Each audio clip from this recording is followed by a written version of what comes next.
tiba-tiba ada yang nelpon ngaku-ngaku bahwa itu kakaknya papa. Nah, padahal tuh papaku tuh nggak punya kakak gitu ya, anak pertama. Mama nggak pernah muji, jarang banget muji ya. Terus dia tuh kadang-kadang juga nyesel pelihara, tahu gini kecil-kecil dibuang ke laut. Nah itu sering banget ya kata-kata itu dilontarkan. Jujur ya, kan uang katanya bukan segalanya ya, tapi segalanya juga butuh uang ya. Waktu itu yang kepikir satu, berapa duit nih? Kamu udah tahu? Kamu tahu siapa mama papa kamu yang asli? Hah? Gitu. Jadi kan nggak mudah ya bagi orang tua angkat yang mau terima anak yang sakit-sakitan. Itu nggak mudah banget. Tapi papa mama mau terima. Dan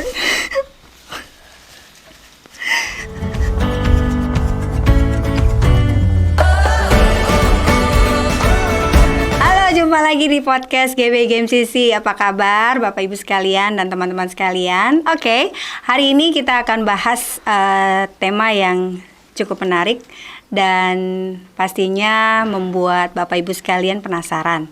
Ya, materinya khususnya tentang kepribadian yang membentuk kita tidak terlepas dari pola asuh dan lingkungan serta peristiwa yang terjadi di masa lalu memungkinkan kita dipulihkan dari kepribadian dan suka atau bisa juga rusak akibat pola asuh.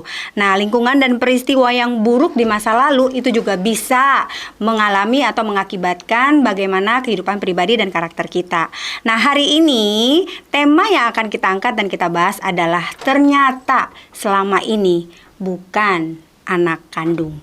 Nah, narasumber yang hadir hari ini adalah sahabat dan teman saya sekaligus adik rohani dan best friend lah ya istilahnya. Siapa namanya? Silakan dikenalin dong. Halo, nama saya Erna Liu. Salam kenal ya para GMCC.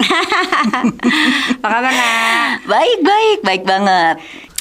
Kita kenal juga udah cukup lama ya, Nak. Tapi aku nggak terlalu aware secara detail gitu ya masa lalu kamu waktu kecil dan lain sebagainya gitu ya. Sampai akhirnya tema ini bisa hadir di podcast GMCC. Thank you dulu ya mau jadi narasumber di podcast GMCC. Thank you juga udah diundang di GMCC ya. Aku juga merasa terhormat ya. Dan juga aku pengen jadi berkat aja ya buat teman-teman yang ada di sini. Tepuk tangan dong. Oke, nah kita mau denger nih. Nah, aku juga lah ya mau denger. Sebenarnya mau singkat, mau padat, atau mau panjang juga nggak apa-apa. Ceritain dong latar belakangnya Erna dan siapa sih Erna di masa lalu waktu kecil. Ingat nggak? Pasti ya orang tuanya, terus waktu itu tinggal di mana dan lain sebagainya, orang tuanya kerja di mana atau apapun itulah. Coba cerita. Aku tuh juga nggak tahu loh cerita sesungguhnya seorang Erna Liu. Ya, oke. Nah, saat ini saya udah berkeluarga ya, suami satu, anak satu ya, ibu dari seorang putri. Nah, saya dari kecil ngomong sampai lu gua juga nggak apa-apa. Iya, dari kecil sampai gede itu tuh taunya tuh anak tunggal, gitu ya. Jadi taunya tuh anak tunggal, anak satu-satunya. Jadi dari papa mama ya, papa mamaku ya itu gitu ya, gitu. Nah, sampai suatu hari itu tiba-tiba di 2019 ya, tiba-tiba ada yang nelpon ngaku-ngaku bahwa itu kakaknya papa. Nah, padahal tuh papaku tuh nggak punya kakak gitu ya, anak pertama. Sampai akhirnya terbukalah bahwa saya ini aslinya adalah anak ketiga dari 8 bersaudara gitu ya. Jadi banyak ya, anak ketiga dari 8 bersaudara. Dan saya yang dikasih ke papa mama yang besarkan ini. Jadi dari kecil kan taunya papa mama yang ini gitu ya. Ternyata ada papa mama yang kedua gitu, papa mama kandung. Oh, oke. Ini udah kayak drama Korea ya. Nah, waktu pas diasuh nih, waktu masa kecil, waktu pas belum tahu. Kira-kira maksudnya rasanya apa sih sama papa mama tuh? Biasa atau tidak ada rasa apa-apa gitu waktu pas mereka mendidik Erna? Rasanya saya sih nggak percaya gitu kalau saya tuh bukan anak papa mama yang besarkan saya gitu ya, karena so far sih oke-oke aja. Terutama papa saya tuh sayang banget sama saya gitu ya. Jadi baik banget, dan bahkan papa itu tahun 2002 itu meninggal ya karena kena serangan jantung. Kalau ditelusurin mundur ke belakang, kenapa ya nggak mau berobat? Sebenarnya simpel loh. Karena waktu itu saya tuh masih kuliah dan papa tuh nggak mau sampai kuliah saya tuh putus. Sampai nggak mau berobat. Jadi luar biasa banget ya pengorbanan seorang ayah. Jadi buat saya tuh bapak itu tuh bagus banget figurnya karena papa saya luar biasa gitu ya. Jadi cuma memang karena anak satu-satunya ya papa ini menganggap saya tuh little baby gitu ya. Jadi kayak nggak pernah masih gede. Ya gitu. Jadi masih kuliah saya ingat banget waktu itu telepon ada temen nih di seberang gitu ya. Tanya dong, lagi ngapain? Udah makan belum? Terus temen nanya, cowok lu? Bukan, bokap gue. Terus dia tuh anak-anak kos langsung udah ngegosipin dong. Dia bilang gini, gila si Erna nelpon bapaknya udah kayak ngobrol sama cowoknya. Hah, buat saya itu biasa aja. Buat mereka, hah, oh my god gitu. Jadi aku sama papaku tuh bagus banget hubungannya, deket banget gitu ya. Cuma memang agak-agak tergantung gitu ya. Jadi papa tuh segalanya banget dan tergantung banget sama papa gitu. Jadi sampai waktu itu sempat ngekos ya. Sampai aqua galon aja tuh mesti dianterin gitu. Jadi kayak udah minum belum? Udah makan belum? Gitu. Jadi sampai kayak gitu tiap jam 9 malam ditelepon. Hari ini ngapain aja? Udah makan belum? Makan apa? Itu 3 pertanyaan. Jadi kalau jam 9 malam anak-anak kos tuh ada telepon, "Erna, bokap lo." Gitu. Jadi udah pada hafal. Nah, tapi kalau mama saya memang dari kecil kurang deket. Oh, nggak deket malah sama kurang mama. deket malahan. Papa yang Kebalik. perhatian. Nah, kurang deket. Mama ini figur lumayan perfeksionis ya. Jadi kalau dibilang tadi kerasa nggak sih anak bukan anak kandung? Jujur nggak kerasa ya gitu. Cuma memang kadang-kadang mama saya ini kalau ngomong lucu gitu. Contoh, anak kecil ya disuruh mandi. Ya kan, ya gitu kan biasa anak ya. Ya, tapi kan coba di sini yang punya anak, iya nggak dilakukan kan? Iya kan kadang-kadang iya terus masih main lah masih apa. Mama saya bisa panjang kalau ngomel, ya bahkan bisa ngomong gini, tahu begini kecil-kecil dibuang ke laut. Oh ya? Iya. Dan itu jujur sampai hari masih inget loh, maksudnya udah gede gini masih inget gitu ya. Padahal itu cuma persoalan nggak mandi gitu ya, belum mandi, bukan nggak mandi gitu, belum gitu, mungkin lagi Kayak nanggung serem kerjaan amat yang gitu lain gitu.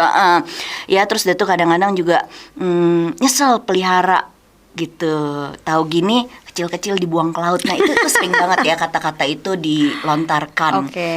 Bahkan tahu gitu dikasih aja ke orang gitu, pokoknya kayak gitu-gitu. Sempet ya dengar gitu. Terus apa perasaannya?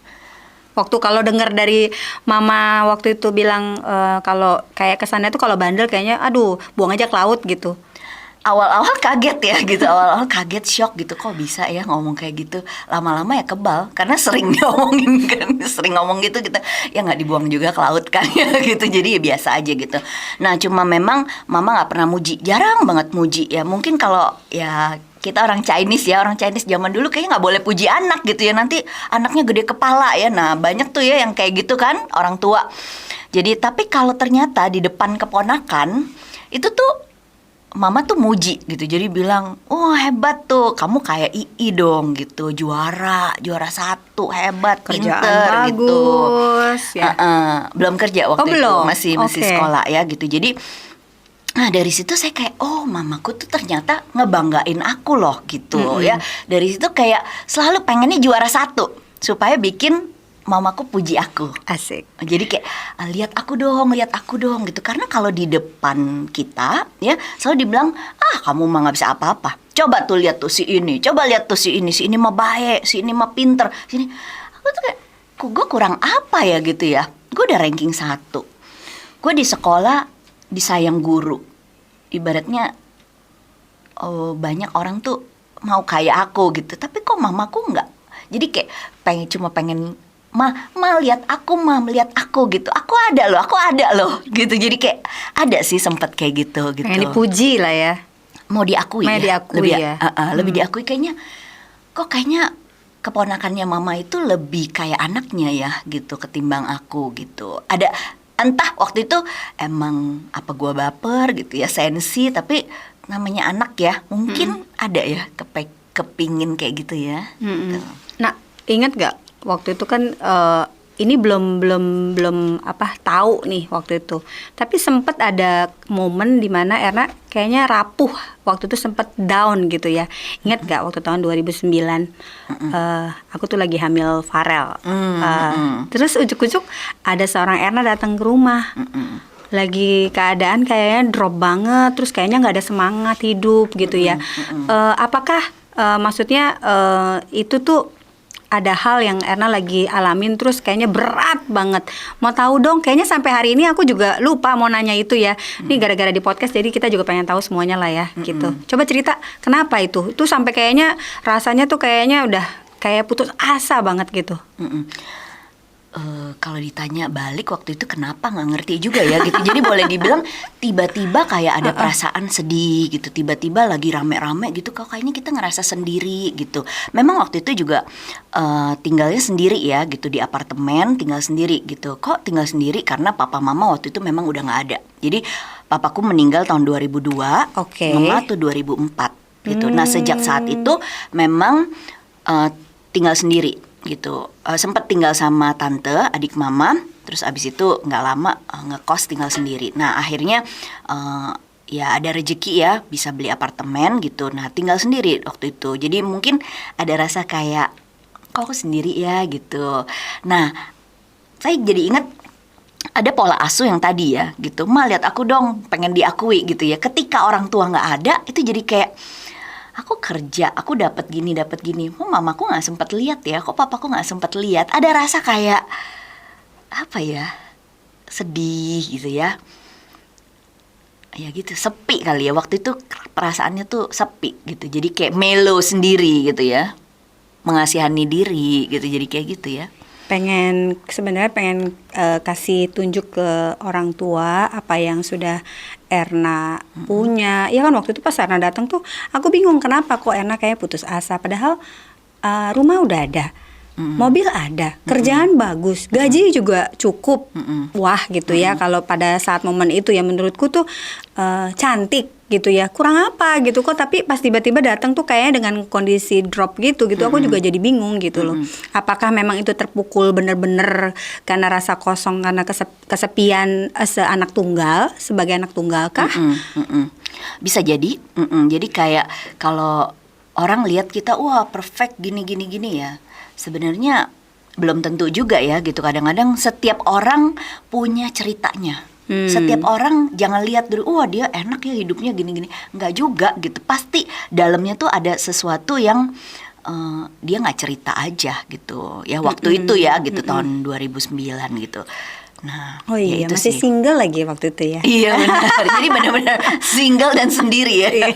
Ya benar-benar sendiri. Ya jadi ada rasa kayak gitu aja, kesepian gitu. Sebenarnya itu karena aku udah ngerti sih kenapa jawabannya itu. Karena terlalu fokus pada diri sendiri, mengasihani diri sendiri. Nah ya waktu itu akhirnya putusin coba deh keluar, coba pelayanan, coba nggak mikirnya diri sendiri lagi gitu, gua gitu. Tapi coba pikirin lagi, banyak orang yang hidupnya jauh lebih di bawah kita. Ketika itu kita jadi kayak belajar ngucap syukur. Jadi kita nggak fokus lagi ke dalam, tapi kita coba untuk lihat loh, banyak orang yang pengen kayak kamu gitu. Oke, jadi nah kayak ada waktu rasa itu gitu ya. kan sempat beberapa waktu kan tinggal bareng tuh ya nak di rumah ya, terus jadi kayak punya kamar sendiri gitu ya. ngekos ya, gratis ngekos gitu ya. Terus ya mungkin kan kita sempat tinggal bareng ya, kurang lebih sekitar beberapa bulan ya, hampir 6 bulanan kalau nggak salah ada ya. Ya, gitu ya. bolak-balik lah ya, bolak-balik. Ya aku lihat emang ada perubahan, maksudnya semangat Erna perlahan tapi pasti gitu. Apa yang bikin Erna merasa bahwa akhirnya gitu ya bisa lepas dari kekosongan yang tadi gitu? Apakah karena lingkungan di rumah? Apakah karena ada Farel? Apakah karena ada Junior gitu ya? Nah, at least maksudnya aku pengen tahu titik baliknya. Akhirnya kan Erna juga perlahan tapi pasti akhirnya Erna bisa kembali ke apartemen sendiri, terus berdiri sendiri lagi, mandiri, terus yakinlah pokoknya jalan. Apa yang menjadi titik balik itu? Ya, aku ketika nggak fokus lagi pada Erna gitu. Jadi kayak aduh gue dapat apa ya, aduh gue ini apa, enggak. Jadi nggak fokus lagi mikirin diri sendiri gitu. Jadi kita udah mulai pelayanan ya. Ketika kita pelayanan kita lihat orang, wah dia ternyata dia lebih parah ya dari gue gitu yang dulu gitu ya kan. Kita belum ada apa-apanya loh dibanding dengan dia gitu loh. Jadi ketika kita bilang wah hidup, contoh ya, ada orang bilang gini, hidup gue paling menderita, gue tuh paling sedih, gue tuh paling miskin, paling ini, yang apa hasilnya? Jadi kan kita jelek terus gitu ya, nggak pernah ada ini. Jadi ketika kita belajar untuk mengucap syukur, mulai ambil pelayanan, mulai lihat nih sekeliling, ternyata banyak loh kehidupan kamu itu justru yang diinginkan orang gitu loh. Banyak gitu yang pengen kayak kamu, kok kamu malah kayak ini terus sih gitu. Jadi belajar mengucap syukur, belajar apa ya, untuk coba nggak fokus pada diri sendiri lagi gitu, tapi hidup yang ini loh, hidup ini adalah kesempatan ya untuk melayani Tuhan. Banyak kita nggak pernah tahu kalau besok kita meninggal, kita udah lakukan belum sih yang terbaik gitu buat hidup kita, buat diri kita, buat sekeliling kita. Apa jangan-jangan ketika kita meninggal banyak orang bilang akhirnya puji Tuhan dia meninggal juga ya kan? Atau malahan orang bilang gini, aduh ya ampun sayang banget ya, padahal dia tuh aku masih butuh dia, masih ini gitu. Jadi ketika aku mulai fokus ambil tindakan bahwa aku tuh hidup mesti jadi berkat buat orang lain. Keren gitu. Jadi ketika aku hari ini juga diajak ke sini, kalau kita mikir aduh apa ya untungnya aku diundang, enggak, aku mau jadi berkat. Mungkin aja di sana teman-teman yang lagi nonton mungkin ada loh yang kayak saya nih, ya kan, yang kayak Erna. Tunggu. Oh iya nanti. Oke. Aku mau mundur sedikit tuh, Mak. Oke. Aku nggak pernah tahu nih cerita tentang Erna. Kok bisa sukses? Kan tadi ada cerita-cerita dikit tentang juara secara edukasi akademik gitu ya. Itu kayaknya bagus banget gitu ya. Nah, tapi aku ngelihat Erna tuh bukan menjadi pengusaha, bukan menjadi sebuah pegawai di sebuah perusahaan gitu ya, tapi memilih jalur yang sekarang lagi difokuskan, dan itu bukannya baru setahun 2 tahun, dan itu Erna nyemplung itu udah lama juga kan. Nah kalau aku lihat itu yang bikin Erna menjadi sukses seorang Erna hari ini. Nah cerita dong, kenapa kok bisa kecemplung di situ dan sampai akhirnya dari sebenarnya pola asuh dan yang tadi diceritain gitu ya, terus itu kok bisa jadi berkat buat Erna sendiri, Erna berdiri, dan itu ya sebuah kebanggaan buat Erna. Boleh cerita nggak Nak, gimana kok bisa akhirnya tidak memilih untuk bekerja sama orang lain, tidak memilih yang istilahnya punya usaha dan punya bisnis dengan modal pribadi gitu? Oke. Iya. Ya. Bagus banget. Ya sedikit promosi boleh lah. Ya jadi cerita mundur dikit ya. Iya, mundur dikit. 2002 itu papaku tuh meninggal kena serangan jantung ya. Okay. Gitu. Namanya serangan jantung itu mendadak gitu ya. Jadi memang ada sempat sakit di dada. Tapi kalau diajak berobat tuh nggak pernah mau gitu. Sampai akhirnya mau nih berobat ya. Jadi hari Kamis jam 8 pagi itu decide untuk check up, mau check up ya, tapi ternyata Tuhan menghendaki lain, jam 3 pagi meninggal ya.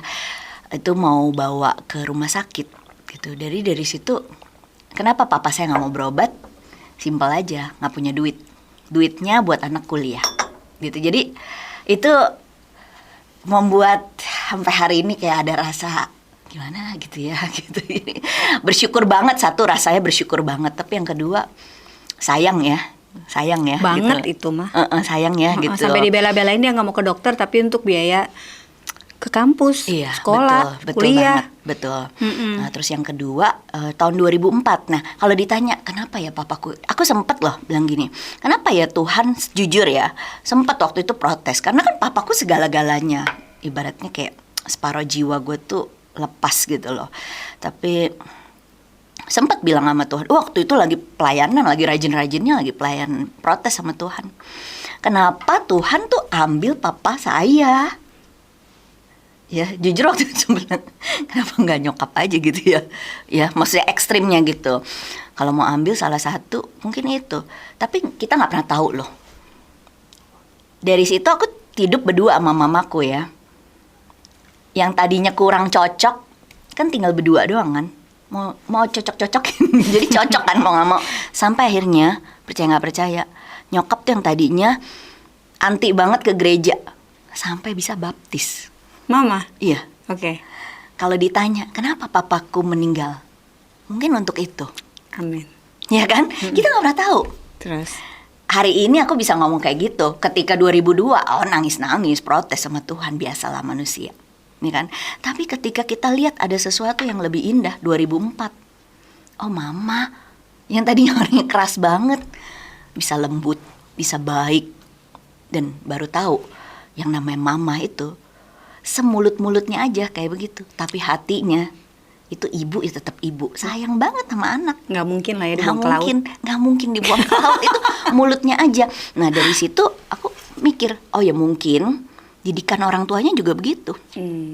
Ya kan, jadi kayak ya udahlah, kita yang lebih terpelajar, kita yang udah anak Tuhan, sing waras ngalah ya katanya gitu kan. Ya udah, kita ngalah aja. Lalu apa yang terjadi? Diemin aja gitu. Nah 2004 mamaku juga sama ya, sakit perut katanya, bilangnya nggak tahan lagi. Jadi gue tuh paling takut sama orang kalau sakit bilang tuh nggak tahan lagi. Karena waktu papaku bilang nggak tahan lagi tuh lewat. Oke. Jadi ketika mama tuh bilang nggak tahan lagi, itu aduh matang deh gitu. Jadi langsung pulang buru-buru. Waktu itu ngantor, baru lulus kuliah gitu. Udah kerja. Sampai akhirnya ya udah bawa ke rumah sakit. Ternyata tuh ada komplikasi gitu ya. Singkat kata itu hari Jumat malam masuk rumah sakit. Hari Sabtunya itu baru ada dokter dicek segala macam. Ternyata tuh ada gulanya juga lumayan tinggi, ada air di paru-paru, kemudian ginjalnya juga kurang bagus. Itu cepet banget. Hari Sabtunya malam itu karena kondisi agak ngedrop, terus takutnya rumah sakit itu dokter nggak ada, jadi malam minggu akhirnya kita putusin untuk masuk ICU.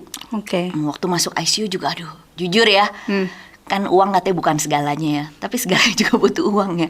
Waktu itu yang kepikir satu, berapa duit nih, ya gitu. Jadi jujur aja gitu, waktu itu ya udah akhirnya masuk ICU hari Sabtu malam, pikir buat jaga-jaga. Tapi ternyata hari Minggu jam 3 pagi koma, nggak sadar. Jadi benar-benar yang kayak di sinetron tuh, masukin alat dari mulut, dari hidung, dari apa semua, dipakai pompa jantung itu. Nah di situ ini titik baliknya. Pagi-pagi hari Minggu pagi ya, teman baik datang ya, bilang sama dokter, dok kalau mau minta keringanan biaya ini gimana nih dok? Ya, ini maaf bukan mengecilkan profesi dokter ya, tapi ini kisah nyata saya. Dokternya cuma bilang, kalau nggak kuat biaya lepas aja alatnya. Wah, aduh ya, untung saya udah di dalam Tuhan ya saudara-saudara ya. Ngeri bener. Ya kalau nggak kuat biaya lepas aja alatnya. Kalau kondisi lagi normal nggak apa-apa. Kita udah capek ya digituin ya. Tapi waktu itu saya diem aja. Dia bilang gini, dokternya bilang, ya kan saya lihat kamu berdoa terus. Udah aja mujizat. Ini mah kalau maaf ya saya ngomong kayak gini, ini sebelah mama kamu udah 3 bulan di koma di ICU. Hidup enggak, dipanggil juga belum ibaratnya. Tapi udah habis 1 rumah.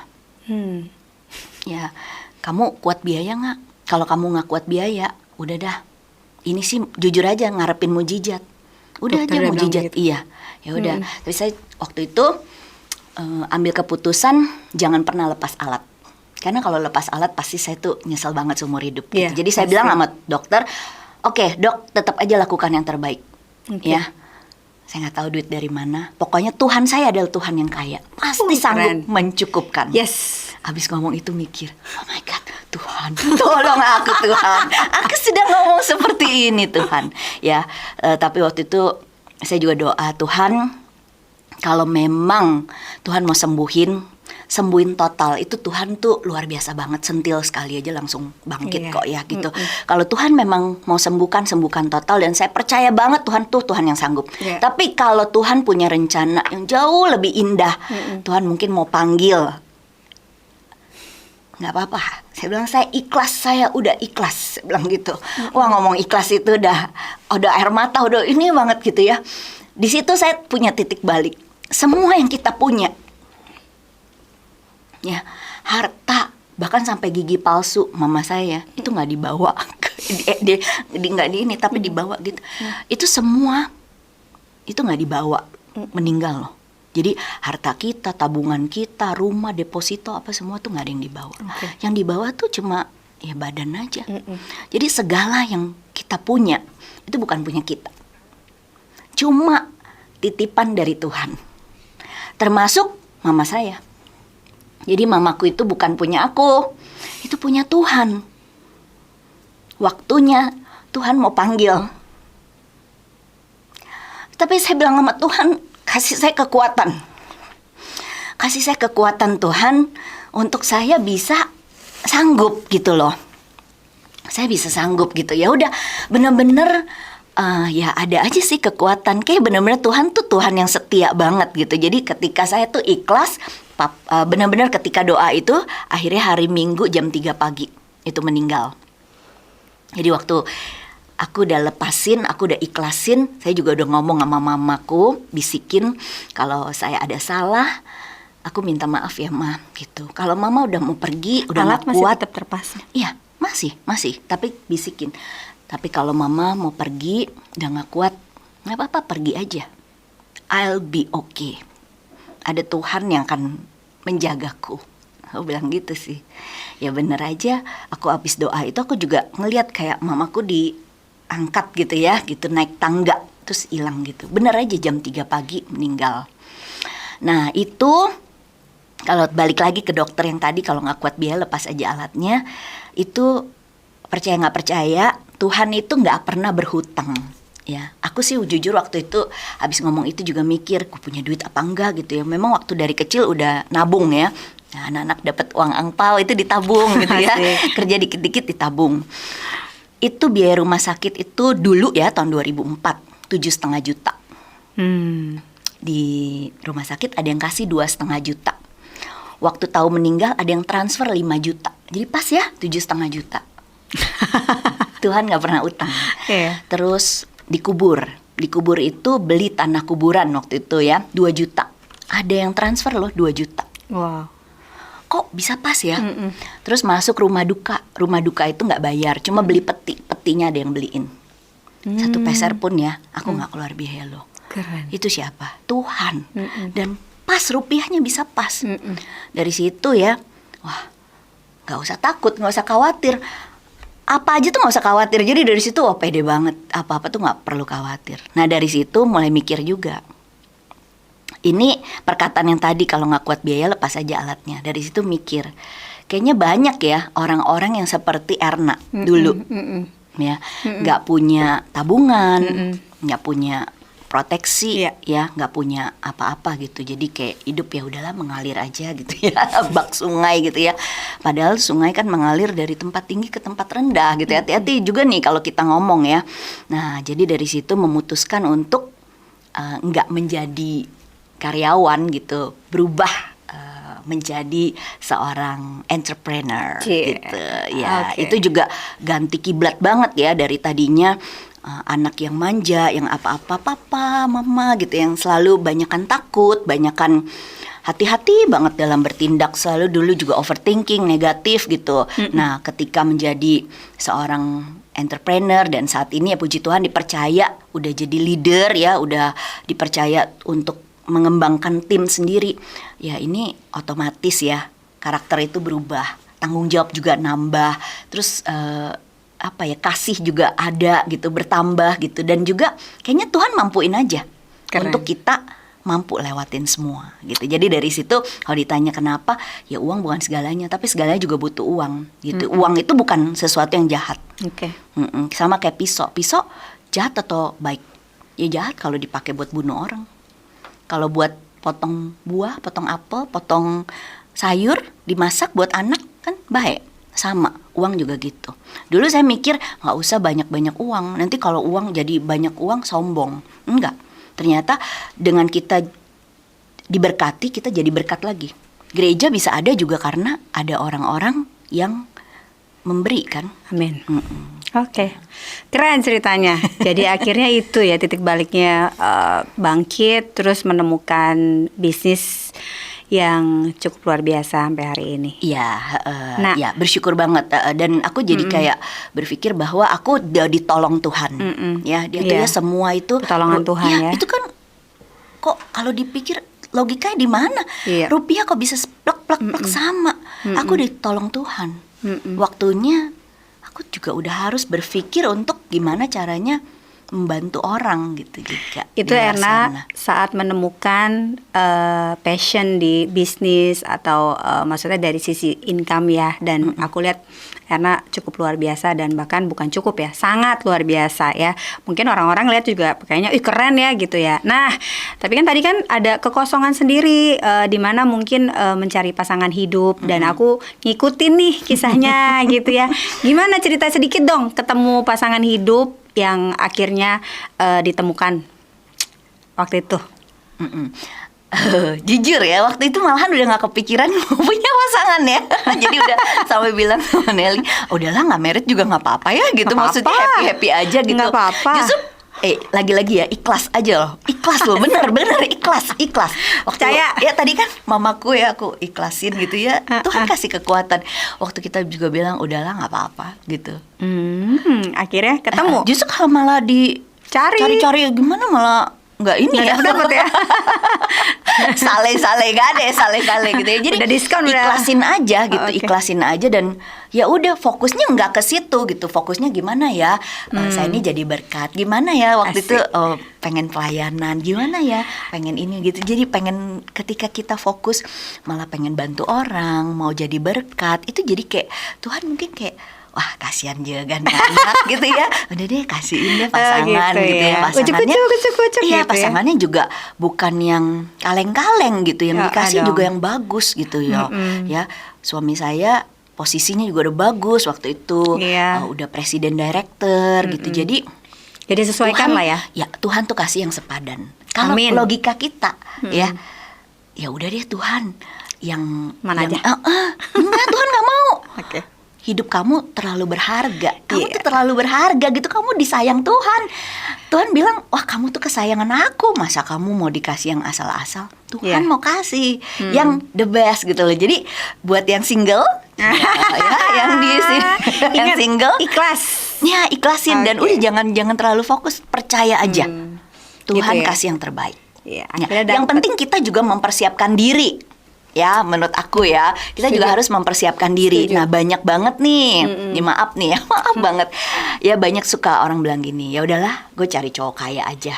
Nah, tapi ingat kalau cowok kaya mertuanya gimana? Ayo, Ada. kalau misalnya kita juga kan sepadan, ya kan? Kita juga nggak mau dong mertua bilang, lu kalau bukan kawin sama anak gua kan lu, gitu. Jadi enggak gitu. Jadi aduh puji Tuhan banget, aku juga dapat mertua yang baik banget gitu ya, bersyukur banget deh. Asik. Gitu. Jadi keren. ketika kita siap, ya kita melayakkan diri aja. Nanti Tuhan kasih yang sepadan. Ya, berlian bakalan dapat berlian. Jadi teman-teman yang di sini ya siap aja jadi berlian ya. Amin. Ya amin. Oke. Tapi ingat loh, berlian kan indah cakep ya. Tapi ingat diproses, digesek, Digosok. Mm-mm. Jadi kalau lagi digosok ingat teman-teman yang di sini. Oh, aku bakal jadi berlian ya. Jadi jangan mengeluh ya. Yes. Ah, Bener. Nah, rubah insecure jadi bersyukur katanya. Cie, apa? Cie. Apa? Rubah insecure menjadi bersyukur. Oke. Catat. Catet. Nah, udah denger nih kisah dari background Erna kecil, terus dirawat oleh orang tua yang mengasihi dan sayang, bahkan dihemat-hemat duitnya, nggak mau ke dokter tapi untuk Erna kuliah dan Iya, dijaga. Lalu bisnis, usaha, secara income semuanya dijamin gitu ya. Tuhan tuntun dan diberkati Ya, puji luar Tuhan biasa, banget. betul kan? Terus akhirnya menemukan pasangan hidup, presdir loh ya, selevel lah, istilah sepadan ya yang Erna dapatkan gitu kan. Itu kan udah happy banget dan bahagia banget ya. Lah tiba-tiba gitu ya, jreng-jreng gitu kan. Ada lagi nih. Ada lagi gitu loh. Maksudnya di situ Erna akhirnya tiba-tiba ada seseorang yang mencari Erna. Gimana ceritanya? Terus akhirnya tahu ternyata buset udah punya suami loh ya, baru taunya ya. Iya. Kalau Erna itu bukan anak kandung dari yang udah ditangisin bapaknya, emaknya gitu ya, udah disebelin, terus ya jatuh bangun begitu kan. Terus sampai kayaknya aduh udah sayangnya udah melimpah ya buat inilah orang tua saya gitu kan. Nah, taunya itu benar-benar tahu titik Erna bahwa Erna bukan anak kandung itu kapan waktu itu? Itu tepatnya di 2019. Sebelumnya itu tahu yang benernya itu Desember 2018. Jadi waktu itu lagi di rumah duka, ada tante ya. Tante ini tantenya Erna. Ada tante sepupu mama sih tepatnya. Tapi kenal sama Erna, maksudnya tahu lah ya. Banget, orang tetangga biasa sering main ke rumahnya, tiba-tiba dia bisa ngomong. Mamanya nih mamah yang ini ya. Mama ya yang udah meninggal. Iya, mama mama yang gedein aku gitu ya. Jadi sepupunya mama bilang, "Kamu kamu tahu siapa mama papa kamu yang asli?" Hah? Gitu. Jadi kan jreng 2018. Gitu kan. Ya, itu kayak ya kalau dibilang kenapa ya dia ngomongin, padahal tiap hari sering main ke rumahnya, nggak pernah ngomong kayak gitu, tiba-tiba bisa ngomong kayak gitu. Ya udah, abis itu wah aku shock banget dong. Shock banget.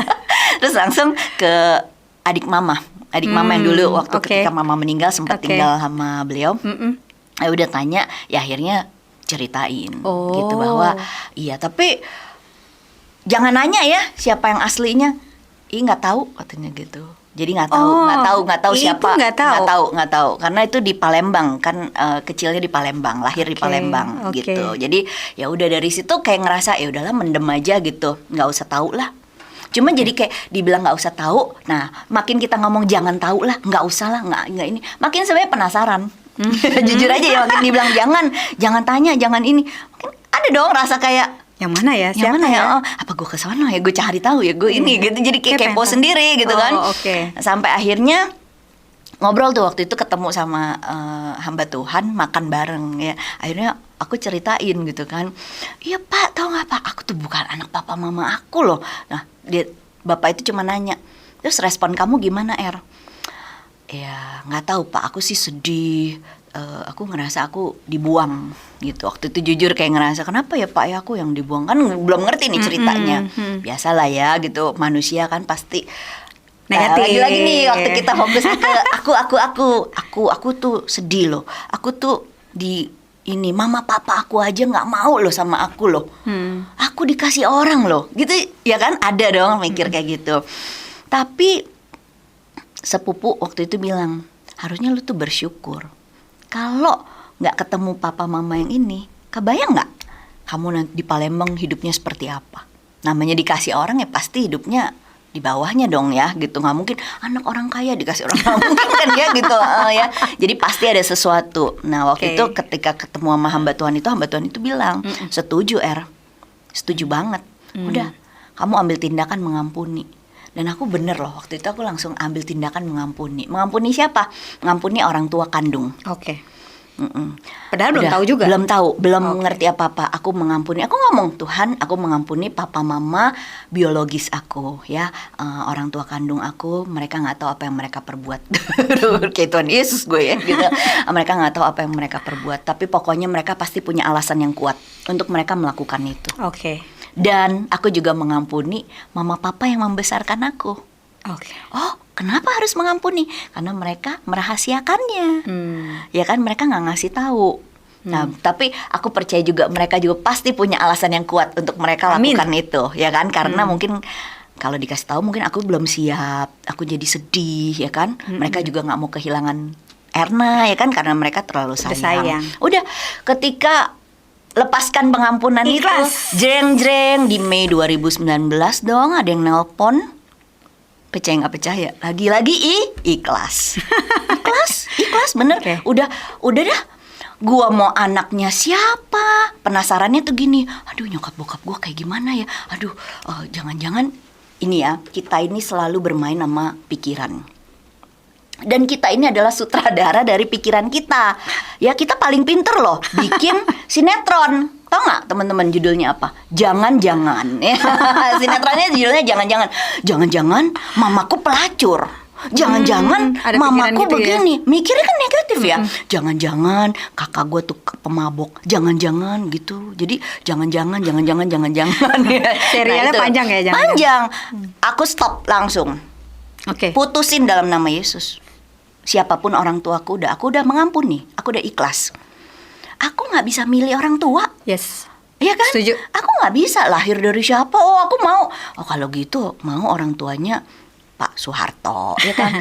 Jokowi ya kan, Pak Jokowi gitu. Nggak bisa pilih. Oke. Jadi ya udah, ikhlas aja dari orang tua ini.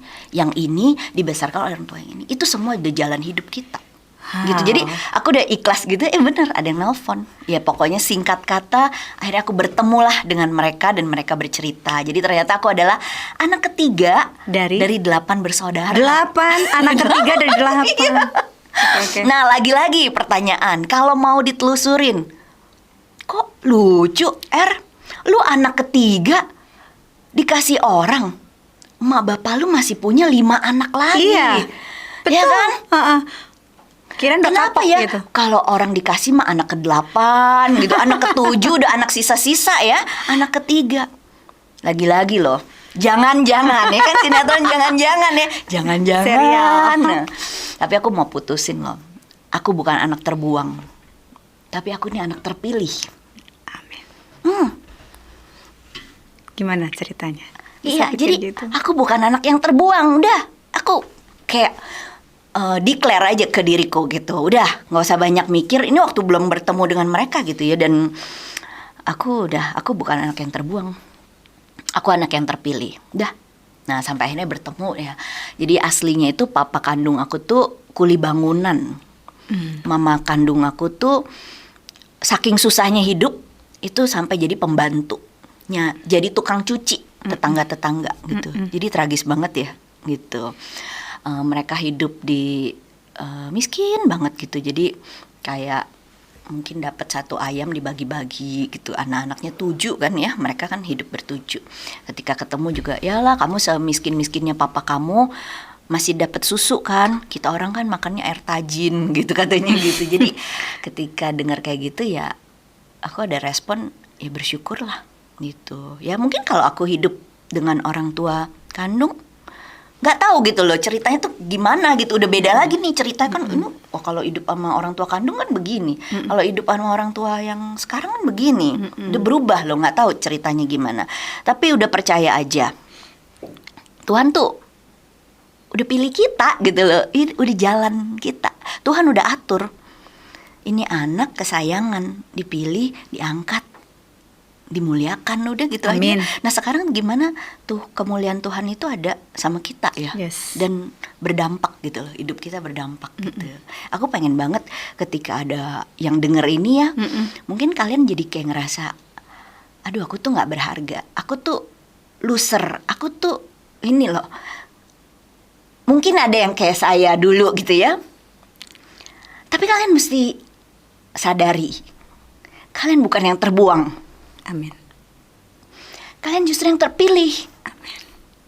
Iya. Kalian justru yang terpilih. Kalian tuh berlian. Amin.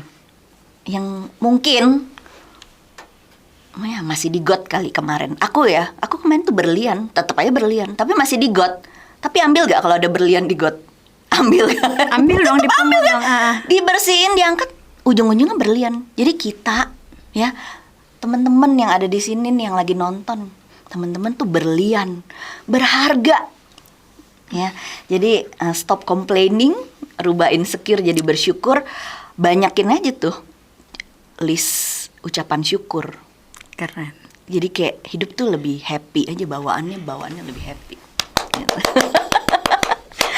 Aduh, aku jadi tahu ya.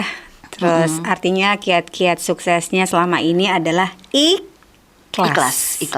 Ikhlas dalam segala sesuatu. Jadi serahin semuanya sama Tuhan. Ikhlasin aja karena intinya apa yang kita punya bukan punya kita, tapi itu adalah Tuhan yang memberi. Jadi kalau Tuhan memberi, kapanpun Tuhan bisa mengambil, gitu ya. Baik itu orang tua, baik itu keuangan, uang, bisnis, sekolah, bahkan apapun lah ya yang kita punya, pasangan hidup gitu ya, ujuk-ujuk dikasih semuanya yang terbaik lagi ya, bukannya yang apa tadi, bukan yang apa, kaleng-kaleng gitu ya. Oke, dikasih yang the best gitu ya. Aku diberkati banget sama kesaksiannya Erna ya, dimana dan baru tahu juga setelah menikah ya, berarti udah sekian tahun, udah puluhan tahun ya berarti ya, baru tahu ya, gila udah semuanya udah baik-baik saja, keuangan udah bagus, pasangan hidup juga ada gitu ya, semua udah tidak ada yang kurang, tiba-tiba jeng-jeng gitu ya. Dan aku juga percaya bahwa Tuhan sudah siapin Erna untuk menerima kabar itu ya. Betul. Kebayang nggak kalau itu SMP? Ya kan mungkin lagi anak remaja, lagi galau-galaunya dengar cerita kayak begitu, mungkin beda loh, ya kan? Betul. Bisa merasa jadi rapuh atau gimana. Ya mungkin Tuhan tahu ini waktu yang terbaik. Yes. Ya kan? Kalau ditanya, aduh sayang ya, kalau kita mau lagi-lagi ya sinetron jangan-jangan ya kan, sayang ya, kenapa nggak ketemunya waktu itu aja, kan masih bisa ketemu mama papa yang kandung, kenapa ya Tuhan gitu, udah, kenapa ya aku anak ketiga yang ini, udah kamu adalah the chosen one, kamu adalah the chosen diamond, kamu orang yang terpilih dari 8, kamu. Ya nggak usah tanya lagi kenapa ya, kenapa, nggak usah. Ya kan sinetron jangan-jangan, sinetron kenapa ya, kenapa, nggak usah lagi. Tetot gitu, udah delete. Ya, kalau aku yang ini mungkin aku cuma tamat SMP, tamat SMA, karena kan adik banyak kan pasti ngalah dong. Kebutuhannya ya kan? terlalu banyak, secara penghasilan juga. Iya, mungkin aku juga belum tentu kenal Nelly. Iya kan, Nelly gitu, belum tentu juga bisa ada loh hari ini ngobrol. Ya kan, apa yang mau di-sharingin coba, ya kan? Semua udah diatur. Aku percaya itu sih, gitu. Jadi segala sesuatu yang dalam hidup kita gak ada yang kebetulan. Amin. Yes. Aku tapi mau nambahin lagi tentang ikhlas. Nah, banyak kita juga, oh ya udah deh kalau gitu aku ikhlas aja deh. Ya, aku ikhlas aja deh. Aku nggak usah ngapa-ngapain. Aku ikhlas. Kan tadi kata Cici Erna itu ya, ikhlas. Nggak gitu juga. Ya, jadi kita tetap lakukan bagian kita. Setiap orang udah dikasih talenta. Amin. Kita mesti kembangin. Ingat ya yang perumpamaan talenta itu ya, ada yang dikasih 1, ada yang dikasih 3, ada yang dikasih 5. Kita mesti kembangin.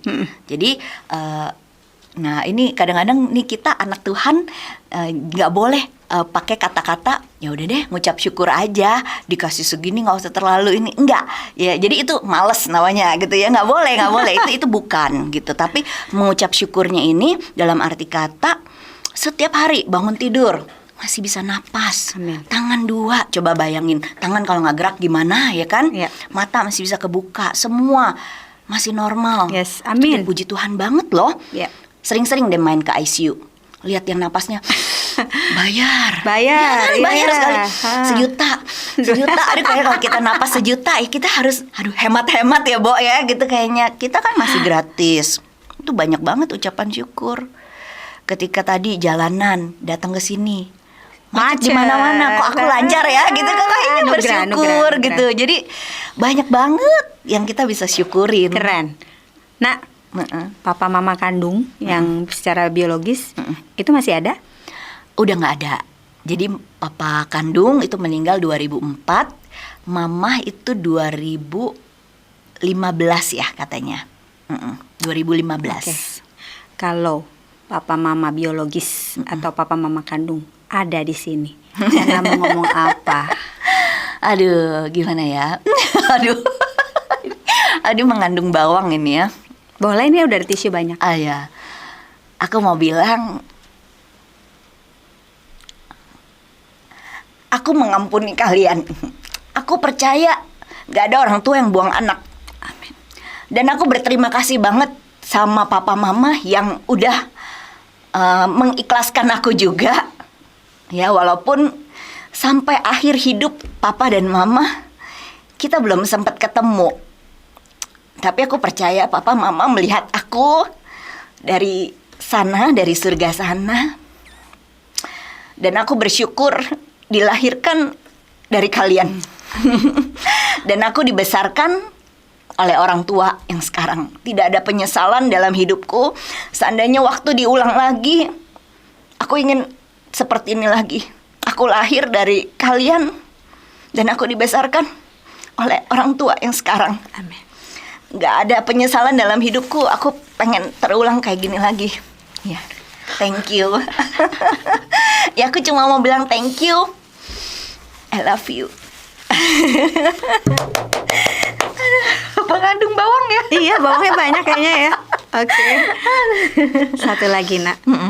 Kalau papa mama angkat atau yang adopsi Erna ada hari ini, karena dia tidak sempat untuk melihat kesuksesan Erna hari ini, bahkan menikah tidak bisa menemani dia Erna menikah.